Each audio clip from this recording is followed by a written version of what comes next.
Tonight, fisheries ministers speak about access to fresh fish to help curb the obesity epidemic facing the region.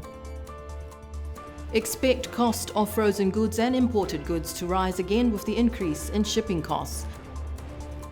And Tuvalu's Minister Te Awha asked the government to reconsider 10 years stand-down period for Tuvaluan migrants to be eligible for permanent residency. Kalofala here to Esther Pavihi, and welcome to tonight's bulletin of BCN News. A special whakalofa and welcome to our viewers from across the Pacific, thanks to our partner Pacifica TV. Leading the bulletin tonight, the Whanau Pule was in session yesterday. The new Assembly was in session, but no one heard what the leaders were discussing because the Assembly's conference system was not working due to a power outage or power failure the day before. The acting clerk to Assembly, Christine Ioane, in an email yesterday morning apologised that the meeting would not be broadcast live on radio, TV and live stream as well. The $250,000 conference system has had a number of systems failures since the installation in the new Assembly chambers 3 years ago. Christine Ioane said the system's failure was due to a power outage at Whalefono on Tuesday. This conference system cost $250,000 and ever since it was installed has had a number of failures.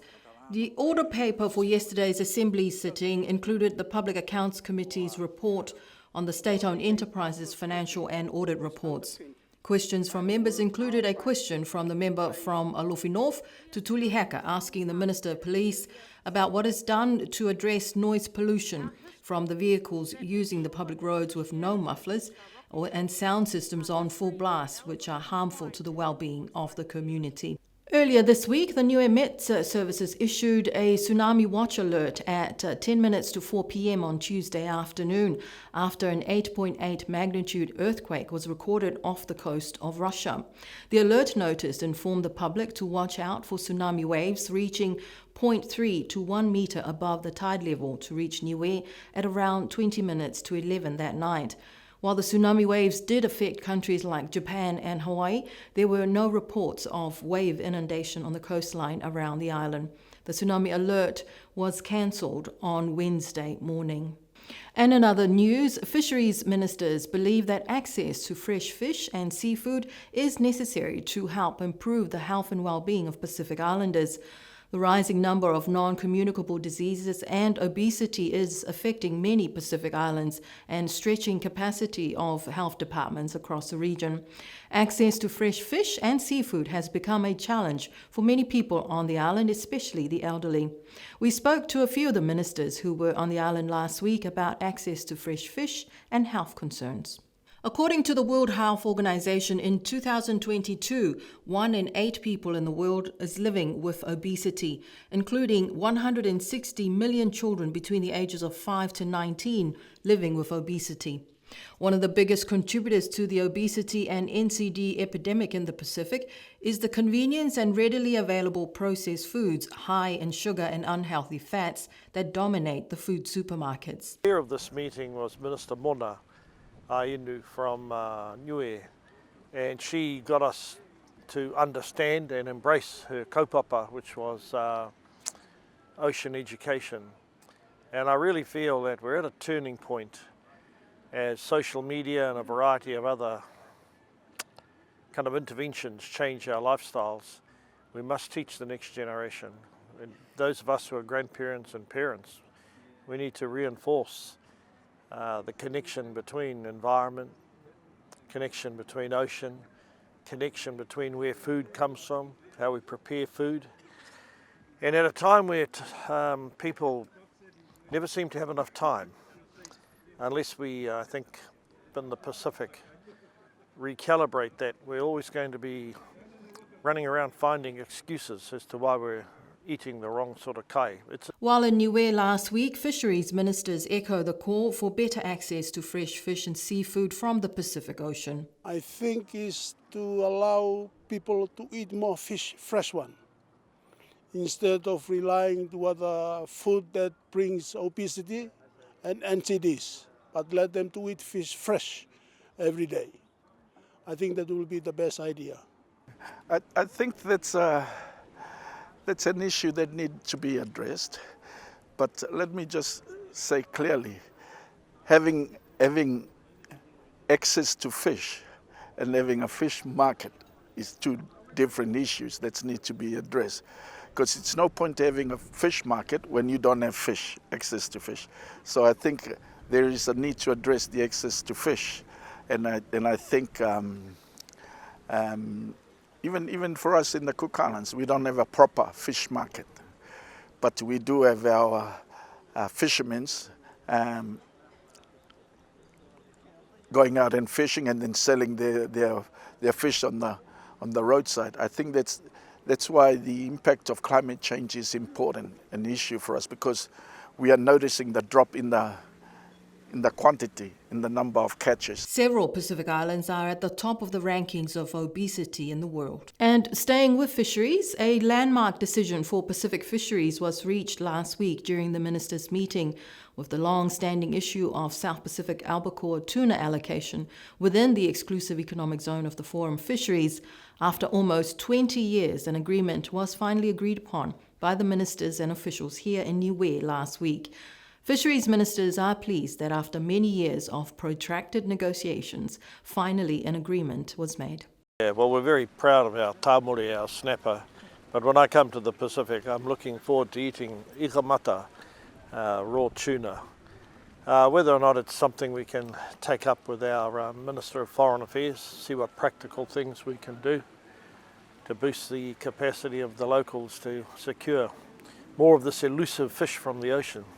The agreed allocation will form the basis of a binding agreement under the FFA allocation framework for South Pacific albacore, reinforcing the region's commitment to sustainable, equitable and responsible tuna fisheries management.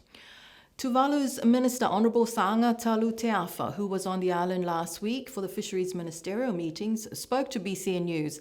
He said he wanted to thank the government and the people of Niue for hosting the people of Tuvalu, who have chosen Niue to be their home. He also took the opportunity to ask the government to reconsider the 10-year stand-down period before a Tuvaluan is eligible for permanent residency. To thank our host, Minister Mona, for a very success meeting, and also the people and the government of Niue for hosting us and their hospitality. We thank you so much. Well, I thank also the people of Niue, particularly Vaiea, and other villages for hosting the Tuvalu community. Minister Teafa said there is one issue that he would like the government to perhaps reconsider, and that is regarding the 10-year stand-down period before an immigrant can qualify for permanent resident status. And then one issue that we would like to bring to your notice regarding the policy that makes the Tuvalu community in here to have some permanent residence, something like that. Their consent is a little bit too long. 10 years is a little bit too long, and something to have to look into, to reconsider that issue, please. But I thank the government and the people of Niue for welcoming the people of Tuvalu to be part of the Niue community. Thank you so much. In the 1990s, the village of Vaiea was down to fewer than 20 people. Several Tuvaluan families were brought to Niue in what was considered a mutually beneficial arrangement. The village of Vaiea needed people, and the people of Tuvalu wanted to migrate due to the rising sea levels. Since then, the village of Vaiea has grown in population to now the 7th largest village on the island. Some Tuvaluan families are also living in other villages. In 2011, the government extended the permanent residence criteria from 3 years to 10 years before a migrant can apply for permanent residence.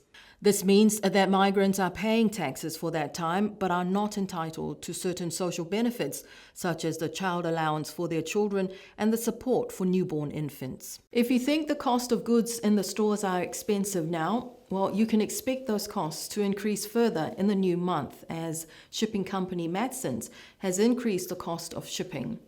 The new rates were released earlier this month and will come into effect next month, with Imua Voyage 151 expected to arrive on the 21st of August. The most expensive costs are for the freezer containers at $8,564. A container carrying a vehicle will now cost $6,636, and a dry 20-footer container will cost $7,105. Matson said that these cost changes are put into effect in order to maintain the highest quality services possible and to help offset significantly higher and rising costs of providing shipping service to Niue. This is the first price change since 2013.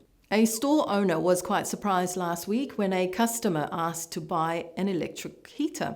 Yes, it has been quite cold lately, with the temperatures as low as 11 degrees, which was recorded, the lowest temperature recorded for the month of July, recorded at Waipapahi on the 11th of this month. 12.2 degrees Celsius recorded at the Hannan Airport and 12.6 degrees on the east coast in the village of Liku. According to the team at the Niue Met Services, we are currently in the dry to cool season. They also warned that the cooler to cold weather will continue over the coming weeks. The lowest temperatures ever recorded for Niue was 9.9 degrees Celsius, recorded on the 13th of August last year in the north of the island at Waipapahi. For the same time, 10.3 degrees was recorded in Liku on the east coast and 11.9 degrees Celsius recorded at the airport in August last year. One of the toughest challenges of having a small population is not having the boots on the ground to do the work. And in the climate change space, that's something the Climate Justice Alliance is trying to address by offering a bridging course on Wangahau Niue and the culture of Niue to facilitate the transition of Niueans living abroad who wish to return and work on the island. The bridging course includes 3 modules, and the 3 modules include a practical visit and a stay on the island. BCN News spoke with Jamal Talangi Vedriaki, the coordinator of the course, about this. This bridging course, we have developed it to facilitate or to help that process, because of we need, as Niueans that have lived here and the Niueans that will come, to have an understanding, have a common understanding. And also the course is to facilitate that process because of the cultural barriers, the language barriers. And so that's the reason why this course has come to be. Using local experts to deliver the course, each module will cost around $500. Registrations are now open until the 16th of August. And in sports news from the weekend, the junior futsal competition took place at Paliasi grounds last Saturday. Niue Football Association Executive Jamal Talangi Vedriaki said that the tournament drew many teams and some very talented young players. Avasele Sky Raiders took out the competition for the 9 to 12-year-olds, and the Mini Marcos from Alofi won the competition for the 5 to 8-year-olds. There were 2 different categories, the 5 to 8-year-olds and the 9 to 12-year-olds. Mini Marcos from Alofi took out the competition for the 5 to 8-year-olds, Hakupu Stars in second, and Alofi Strikers in third. The 2 overall most valuable players for this category went to Tyler Rui Puheke and Nora Marsh Rex. For the 9 to 12-year-olds competition, Avasele Sky Raiders were just too good, beating Blue Beans from Mutalo, and Hakupu Thunders took up 3rd place in that category. The 2 overall most valuable players for this group went to Sifo Tupuiliu and Tili Fuhiniu. Congratulations to all the children, the coaches, and of course the supporters. And in our other sports news from the weekend, to end this year's netball season, the Niue Island Netball Association hosted a walking netball tournament in support of families and children living with autism on the island. Held at the primary school grounds at Paliasi last Saturday, the theme was Understanding and Accepting Our Differences. 8 teams competed in 14 rounds of fun games with a great deal of flair and flamboyance. Alofi Kula won the competition, and second equal place, black and yellow from Lakepa and Tama Maituapa. And in 4th place, Aliutu Warriors. Congratulations to all the teams. And that's our bulletin for tonight. Do remember to join our folks and families at La Kepa for their annual Village Show Day on Saturday. BCN News will be back on Tuesday next week with our bulletin in Mangahau. Until then, good night, nono fua.